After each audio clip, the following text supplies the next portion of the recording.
Well, today is August 3rd, which means football season is just around the corner. Weeks away now. Welcome to this week's edition of Horns Report. I'm your host, Blake Holland. Joining me is KXAN Sports Director Roger Wallace. So, Roger, of course, fall camp begins this week for Texas, too. Yeah, Wednesday they hit the field middle of the afternoon, and then it's full steam ahead. So we've been waiting for this for a while. It's always interesting in the summer. You kind of grind through it, bits and pieces of news. We had media days a couple of weeks ago to get us talking about it again. But this is the real deal now. They go to work. Now, they've been working, so it's 12 months a year pretty much, other than a few breaks. But now they go to camp. We get to hear Sark on Wednesday evening after their first practice, and I'm sure everybody will want to know about every personnel group and who looked good and who are the young guys that could step up. And Sark will talk about not being a finished product and having certainly the roster to compete at the highest level. And then how did guys look that didn't go through spring practice, but it's the next step, Blake, and I think everyone's fired up just to have a little bit more football to talk about that actually is going on the practice field.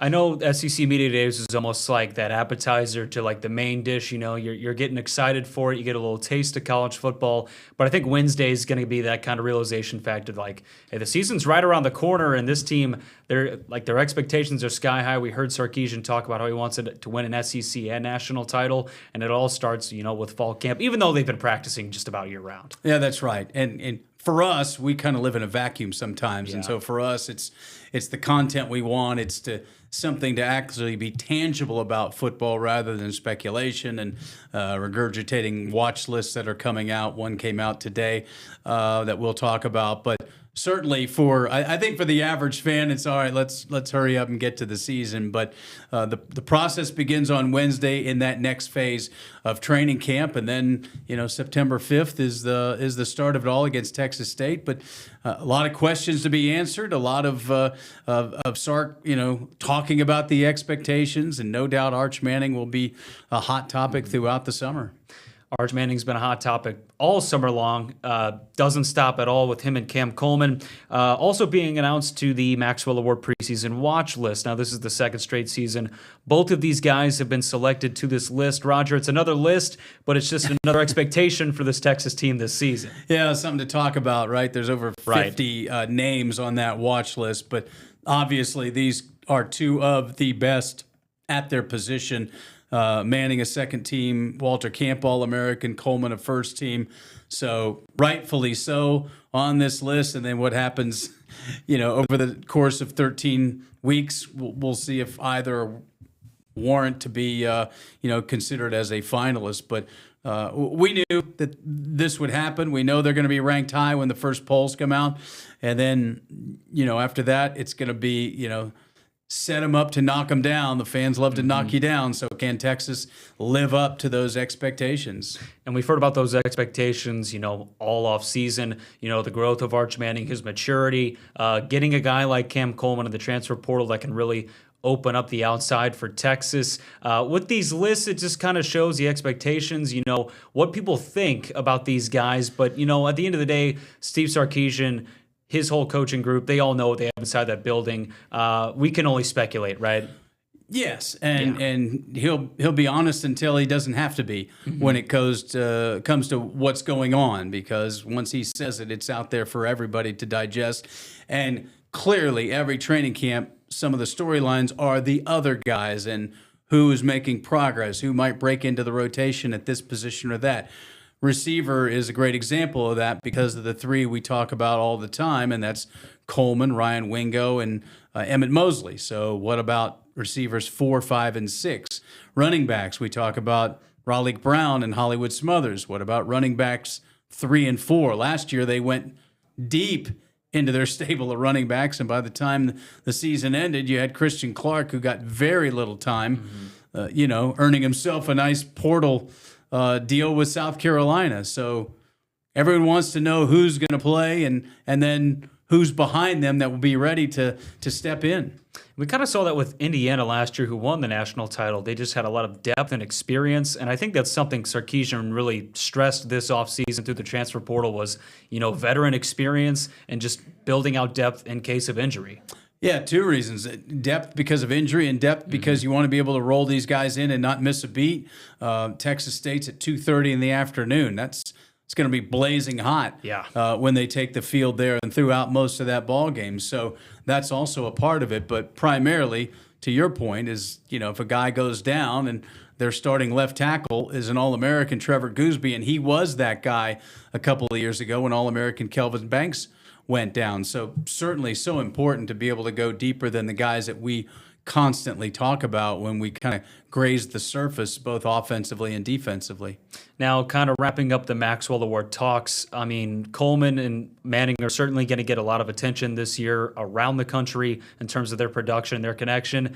In your opinion, Roger, could they be one of the best wide receiver quarterback duos that we see in the country this season, if not the SEC? Well, I think they better be. If Texas is going to, kind of do what they want to do, there's no doubt that when you have guys of this skill that, together, and then what they have around them, sometimes to help them, Coleman's a guy that you're going to have to respect other receivers, so you think he's going to get a few more chances along with the running game, and then Arch the same way with all those weapons. Now, I think Steve Sarkisian would be fine if Arch handed the ball and watched those backs do their thing, and maybe his stats aren't as gaudy as an award winner would be, but the production is better and the results are better. But certainly this has got to be considered right now one of the top receiver quarterback duos in the country.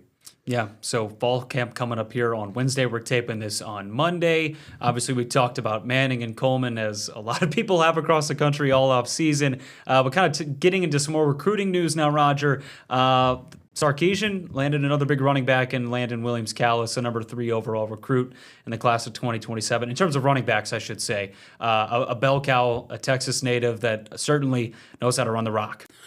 Yeah, this was something that we've seen over and over with Sark. He's going to get his guys at certain positions, and running back's one of them, quarterback and wide receiver. They're going to get what they need, and then, the portal is where you fill in the gaps in every position. But not surprised that they land a big back like that. They got Derek Cooper this year coming in from Florida. I think maybe the hidden story is the fact that he's a Texan, because they have gone out of state to get a lot of their top running back recruits the last several years. So, again, we'll see. That's the future. So, that's another thing that keeps us going in the summer is that recruiting news that pours in from time to time to keep that class building. What are they up to, 22 now? Yeah, 22 now. So they're probably pretty close to where you'd want to be, maybe 25, but they have to leave space for the portal and attrition and things like that. But I'm sure he feels great that, all right, check that one off the box to get the running back you wanted. And it's got to feel a little bit better being a Longhorn fan too, knowing that he chose Texas over Texas A&M, because this guy had quite the junior season, Roger, over 3,500 yards on the ground, 59 touchdowns just as a junior. But we were just talking about this earlier. You almost don't want to see a running back take that many carries or score that many times. That's a lot of tread on the tire that he's expended. Now there's probably a lot of times where he's just the best player on the field, and so it doesn't take the wear and tear of a guy that's playing at this level. But you're right. I mean, a running back, they always say there's only so much in the tank, and I'm sure he'll get his share of carries. But great get for Sark on paper. Almost a little leery of recruiting because we've seen too many guys come in with 5 stars, and for one reason or another, it didn't work out. But yeah, if they want him and you get him, then you get the win in that department. Well, no running back can have the much production as they can without an offensive line, which brings us to our offensive line preview, Roger. And I know Trevor Gooseby is going to be the anchor at tackle for them this season, too. Preseason All-American, everybody's All-American, a guy that had to step in for Kelvin Banks 2 years ago in the SEC championship game and did a solid job. And then last year, obviously his first year as a starter. So he's got to be the anchor. That line's got to be really good. There's no way around it. We can talk about all the skill guys, but that line has got to do their part and be above average, I think, for Texas to make a run at a national championship. And I also think additions in the transfer portal as well. One of them I think of is Melvin Ciani, Lawrence Seymour over from Western Kentucky. Guys that have experience, have a lot of reps, have a lot of starts, and can bring consistency to the O-line that was, we talked about it with pre-snap penalties and a lot of, careless mistakes that put Texas's offense behind the chains. Yeah, and they hit the jackpot a few years ago, and they had that offensive line where 4 got drafted 2 years ago, and then last year just didn't have quite that level. And so you're right. And then you throw in a guy like Connor Robertson, who's got all those snaps. He's versatile. Brandon Baker is really big, talented, smart guard. So again, on paper, it looks like their offensive line is going to be as good as anyone in the SEC, but we'll see. Gooseby gets a lot of attention because A, he's an All-American, and B, he plays that left tackle spot. But those guys all have got to do their thing, and then obviously the health, because again, you talk about depth. There's going to be 6 or 7 or 8 guys that are going to probably play. Now, offensive line, you don't really want to roll those guys in and out unless there's a specific reason, like the defensive line. So we'll see how it holds up throughout the season. And if you don't mind, I want to touch on Melvin Ciani as well. Just an interesting story, Roger, coming over from Ontario, Canada. Didn't pick up football till his senior year of high school. Got an offer to Temple, went to Wake Forest, now here in Austin. But at Wake Forest, 914 snaps last season, 13 starts in all 13 games. Didn't allow a single sack, which I think was something Sarkisian looked at and was like, hey, we need to keep Arch Manning upright as much as possible because him and Gooseby at the 2 tackle positions, I think is going to be crucial, especially with both men's size. Yeah, you can't argue with those numbers when you talk about not allowing a sack. So I know that he's a guy they pointed to early on in the portal as one of the top available and got him. So, they wanted him, they had to pay him, so now it's time to see if he lives up to it. And again, the offensive line, it's where it all starts. And so we talk about the skill guys, the running backs, and Arch, but if those guys aren't holding up their end, then things come apart. And what you don't want to see Arch have to do is all the off-schedule stuff. You know it's going to happen, it's inevitable, but you just don't want it to be constant, and you don't want to see something like the Florida game where he didn't even have time to go off schedule so many of the time because he was under such pressure. Another thing worth noting, too, is Brandon Baker moving over from the tackle to guard position. I think that could be, a little bit of adjustment for him there. How do you see him in this role of moving from, tackle to now guard, and just I know he's fully embracing this role, but there's always a little bit of a transition, a little different in the way you play that position too. Yeah, sure. You're inside. You're kind of more in a phone booth, so you got to be powerful. You got to be that guy in the A gap that that helps spring those runs between the tackles. So you're right. They're all big. So you kind of take that out of the equation. If you have an undersized offensive line, you probably have some problems. But, Kyle Flood's got a pretty good track record. We'll see how that move. And, to me, Blake, it means that he's their best option. And so, they get to see him every day. He's their best option. And what does that translate to? We'll find out soon enough. We'll find out soon enough, but here's just some of the possible Texas offensive line projections. Gooseby at that left tackle, Seymour potentially first string at left guard, Connor Robertson at center. As we just mentioned, Brandon Baker moving over from tackle to now guard, and then possibly Melvin Ciani rounding out that front 5 at the right tackle. So, Roger, does this look kind of right based on what we've seen so far? Or I guess time will only tell since camp starts on Wednesday. Yeah, I think so. And also, if it's not, if you're a Longhorn fan, you hope that somebody made a meteoric rise rather than these guys are struggling, because this seems to have been the offensive line rotation, these 5 that they've had an eye on, they wanted. So as long as they're healthy, unless somebody makes a big jump, and then you fill in the gaps from there. But it'll be interesting to see what this off week 2.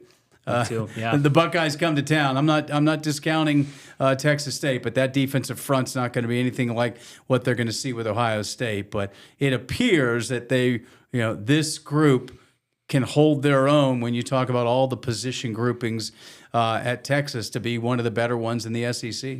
So, Roger, in your opinion, what's the biggest responsibility for this offensive line this year? Is it protecting Arch, or is that too vague, right? Is that too obvious? Allowing Arch to make 12 regular season starts.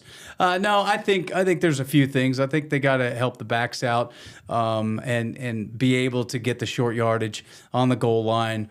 It's been a conversation ad nauseum for the last 2 years, and Sark has even expressed that he's kind of at his wit's end at times.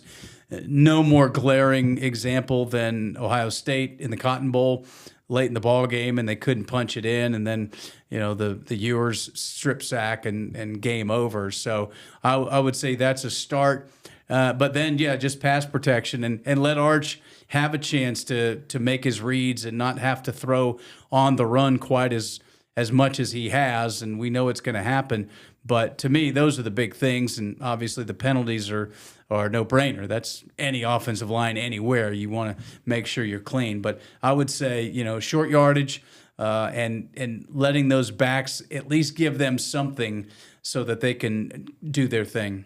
Yeah, I think it's those short yardage, those, third manageable, getting into third and manageable, second and mid distance, those type of deals. So you're not working behind the chains, I think, is the biggest key for this offensive line. Pre-snap penalties, obviously keeping Arch upright to make plays downfield, but also giving his, the receivers time to make a play downfield. When Sark is his most fired up after a game, I think it's when they are able to run the ball at the end of the game, when everyone knows they're going to run the ball. Yep. I don't think he likes it. We think of him as this kind of mad scientist with the offense. Sark, like so many coaches, it's right down to the basics to start with, and that's just beating your guy at the line of scrimmage, and everybody knows you're going to run the ball, and you're able to do it effectively. We saw it at times last year. We saw it a little bit against A&M. We saw it a little bit against Oklahoma when Texas was able to put away ball games, but I think that brings him as much joy as an exotic pass play. I think for a coach, there's no better feeling than knowing you can just run the clock out and impose your will on a defense and just win on that Saturday. Yeah, deflating. Yeah. I mean, it's just deflating. And it's funny, those offensive linemen, they like to fire forward a lot more than they like to drop back and pass protect, 50 times a game. I think so too. I think that means you have a very balanced offense if your offensive linemen are excited to go forward and block for your running backs. Yeah, and you can feel it, the will being taken out of the defense when you can constantly move the chains on the ground. Well, that does it for our offensive line talk. You can go check out our full article over on KXAN.com. I know Levon Whitaker, Noah Gross, and I all broke it down as well on game night over on Sunday, so you can check that out in the article as well. Well, to wrap things up for this week's Horns Report, of course, we got to talk about the 2026 Hall of Honor class, Roger, and I know that there's a lot of key names in Texas history headlined in this class. Yeah, sure. I mean, every year, obviously, it's the who's who, and there are going to be 4 going in from football. We had Jackson Jeffcoat pay us a visit last week in our studio, kind of headlining the football as Jeffcoat. Jeffcoat was one of those guys. He is unlucky timing. He came to Texas in 2010 off the season that lost the national championship game, and then he left in 2013. That was a year where Mac Brown was let go, but he had an outstanding career despite some injuries. Still is number 2 all-time in tackles for losses. So Jeffcoat going in, Malcolm Brown, that's big Malcolm Brown, the defensive tackle who also has a Super Bowl ring with the New Orleans Saints going in as well. So, yeah, always fun to see, these athletes from all the sports. Connie Clark's a coach that started that softball program and had immediate success and took them to multiple World Series and got Cat Osterman here, couldn't get over the hump. And, Mike White has been able to take the baton and win 2 national titles. Blair Luna, a pitcher on that team, local product from Bowie on that program with Connie Clark, led them to a College World Series. She's going in. Garrett Weber-Gale. If you're not familiar with Garrett Weber-Gale, the swimmer, just Google Garrett Weber-Gale Olympics Michael Phelps, and he's part of one of the most iconic pictures in Olympic history when they won that free relay, and he and Phelps were on the block next to the block celebrating. So yeah, I don't have the full list in front of me, but obviously, if you're good enough to get into that Hall of Honor, you've had a heck of a career at the University of Texas. One other person I want to give a shout out to on this Hall of Honor class is Ryan Krauser, the Olympic gold medalist. I mean, that guy he's competing for gold every single Olympic meet I've ever seen him in. A great shot put thrower. But I know that his career started here at Texas, and the foundation was certainly laid, Roger, during his time in Austin. Yeah, and Texas is known for runners, and so to have a thrower be as successful as he has been, and those Olympic athletes, those are special at Texas because they have them in just about every sport, and that's something that if you don't have success in the Olympics in a lot of sports, then you are out of the spotlight. And Texas had so many athletes that have made a name in the Olympic Games that they become somewhat household names, even in sports that don't get the attention every year, more so every 4 years. So no doubt about it, what a career he's had and is having. Now, Roger, I know you've seen plenty of Texas football over the years. When you sat down with Jackson Jeffcoat, were there any plays or memories that you remember seeing his games, calling him? Just those fond memories when he was here at Texas over a decade ago? Yeah, he had a couple of sacks in an OU game. He had a big sack in a Texas Tech game, an interception to ice an Iowa State game in Ames, and he joked that he wanted to see if he can run the ball a little bit after he caught it, and everybody was yelling to get down. He was really in a big crowd, and the last thing his teammates wanted him to do was cough it up after he picked it off, but he wanted to give it a shot. And then it was interesting because his dad Jim was on those Cowboy teams in the early '90s, two of the three national or world Super Bowl teams. Yeah. And so Jackson came in with a big name from Plano. Now, not anywhere close to what Arch has had to deal with Manning, but Jeffcoat was a household football name in the 90s in the state of Texas. He comes in, plays the same position,